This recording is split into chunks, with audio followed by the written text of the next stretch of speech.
This video is about making biscuits. After many years of attempting and failing miserably to duplicate my Grandma Bond's great biscuits, I finally gotten close.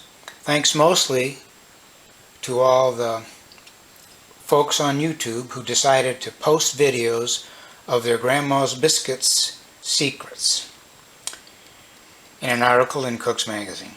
This recipe is for 7 biscuits cooked in a number 5 cast iron pan, which is 8 inches across the top. So I have 1.5 cups of the self-rising flour, 3/4 of a cup of buttermilk, and then I'm going to blend in 3 tablespoons of the Crisco into the flour. So I'm going to do that and then I'll get back with you. So you just mix this in with your hands and just keep squeezing it and mixing it around till it kind of looks like cornmeal. And it takes a few minutes, so we'll stop. Here it is after it's all mixed up. You can see it's kind of grainy looking. Now, what Grandma Bonds used to do, she would have a big bowl in the refrigerator full of flour and already had the fat cut into it. And what she would do is make a well in the flour and then pour in just the right amount of buttermilk, and with both hands she would then flick in the flour on top of the milk and then just lightly shape it until she had enough where she could pick it up, and then with both hands she would work it just the littlest bit, shaking off the excess, shaping it into a type of a round, and then plunking it in the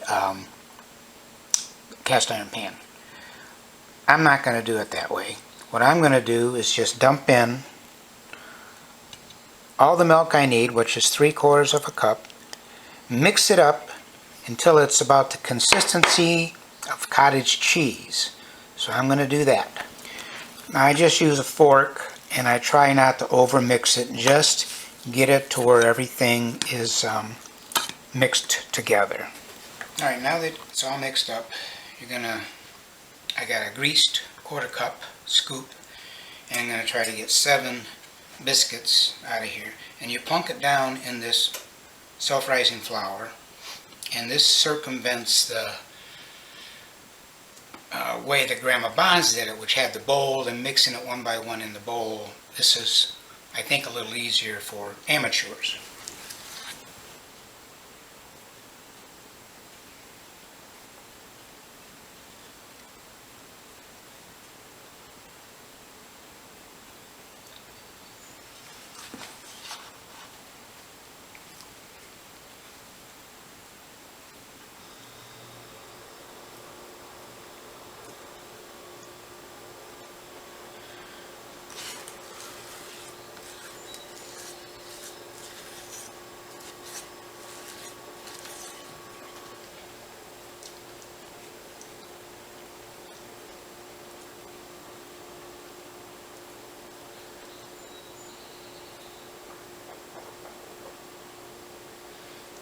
Sprinkle a little flour on top,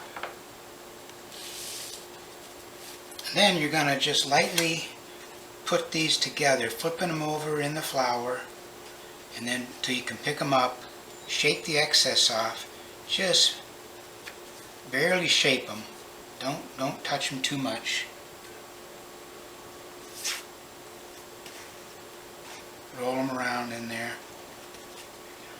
Just see how you knock the excess off.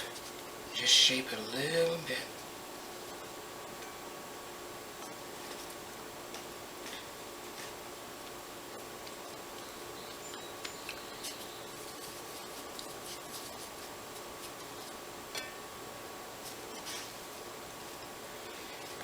It's just a little easier, although I want to try it someday like Grandma Bonds did by just pouring the right amount of milk in the bowl.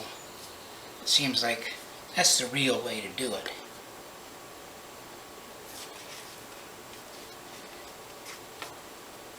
Oh, and you can tell these are very, they're very delicate. You just don't want to squeeze them or anything.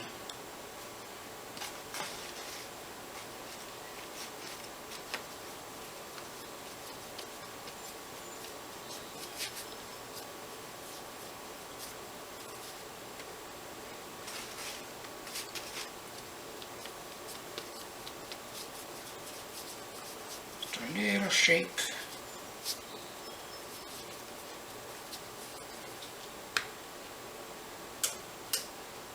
There you go.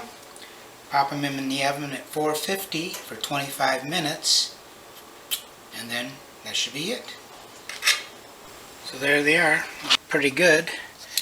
And I always test for doneness by checking the temperature.